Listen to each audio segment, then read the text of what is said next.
welcome to my home. I hope you're all keeping safe and doing okay. It's all a bit strange all this, isn't it? This is week 3 of lockdown for me. I haven't been anywhere at all. So I've been talking with the lovely Jane at Haida, and we decided I'd do this video showing you how I use some of my filters. I think it's best we start with a polarizer, seeing as we're at the water. And then we'll move on to a different location to use the ND grads. So we'll start by looking through the live view and see what it's like with no filter on at all as the sun just goes out. I'm at f8, 1/30th of a second, and ISO 100.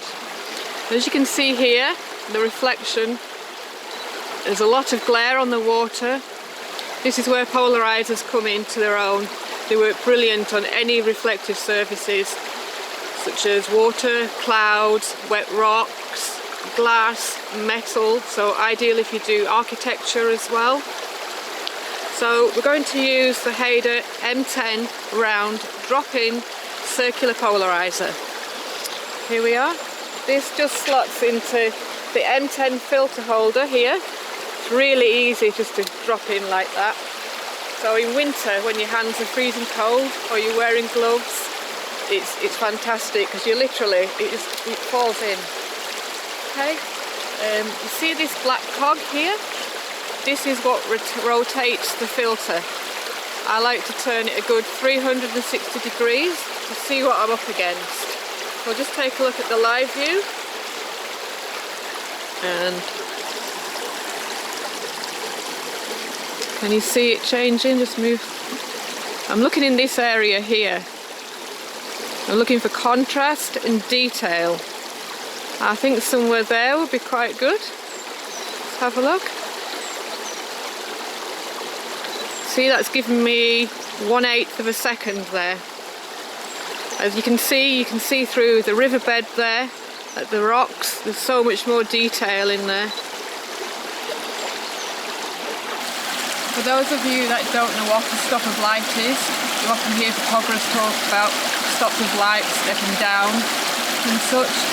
Well, a stop of light can be manipulated in camera either by ISO, aperture or shutter speed, and it works on the principle of doubling and halving. So say for your ISO it would be 100 to 200, 200 to 400, 400 to 800 and so on. For your aperture it would be f2.8 to f4, f4 to 5.6, 5.6 to f8, f8 to f11 and 16 and onwards like that. For your shutter speed it would be 1/4 of a second to half a second, half a second to 1 second, 1 second to 2 seconds, 2 seconds to 4 seconds. I hope that's not too much geeky speak. It sounds a lot worse than it actually is. Once you get your head around it, it's not bad at all really. We're now going to use another polarizer, but this time it's a 2-in-1. So it's a polarizer and it's a 6-stop ND in one. So it's a combi filter, so you're only using one filter. So you have your 2 stops for a polarizer and 6 stops for the ND part, so almost a total of 8 stops altogether. This is ideal for waterfalls. I use this mainly for those because it slows down the motion of the water just to give that nice silky smooth look, but it also doesn't lose too much detail, say like a 10-stop would. So this is one of my favourite filters to use. But we'll start with doing a base image, checking for sharpness and exposure before we start. So again, I'm at f8 and 1/30th of a second, ISO 100, and we're looking around about this kind of area. Right, so here is the filter. This is the Haida M10 round. It's another drop-in one like the previous filter, and you simply drop it in here like that. and it's got the black pag on top here so you can rotate it. All I'm doing here is changing the shutter speed. The ISO and aperture will stay the same. So that's giving me a reading of 2 seconds there. Sometimes you have to take a couple of shots just to get a feel for it. With experience as you build up, it makes it a lot easier. You really do get a feel for it. I hope that all makes sense. Okay? So here we are at our new location. Don't worry, I'm still at home. I haven't gone anywhere. I know, very lucky having this as my backyard. I feel so sorry for those living in apartment blocks right now in the middle of cities. It must be awful. I would go stir crazy. But let's have a look at some NDs, ND grads, also known as neutral density graduated filters. And neutral they should be. That's what I love about Haida filters, for the neutrality, compared to some other filter manufacturers that have strange kind of magenta or green colour casts going on. I used to use leaf filters. They're famous for having blue colour cast. And yes, it can be easily fixed in post-processing, but why should you when you pay all this money for filters? You know, they don't come cheap. Some would say, well, why don't you bracket your exposures and blend in post-processing? And that's a fair point, and something I do actually do.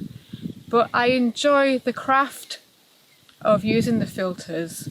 I love nothing more than seeing the perfect image pop up on the back of my camera. It's like a challenge to me, an addictive game, like a computer game. It's just something that I enjoy. I enjoy being out in the outdoors and the landscape. To me, that's far better than stuck behind a computer hours on end editing. But everybody's different, it's each to their own. The ND grads that I use are all the Red Diamond range, the Haida Red Diamond. They're called Red Diamond for a reason, as red diamonds, actual diamonds, are the hardest and strongest of all diamonds, so hence the name. These you've probably seen them online, where if you drop them on concrete they don't smash.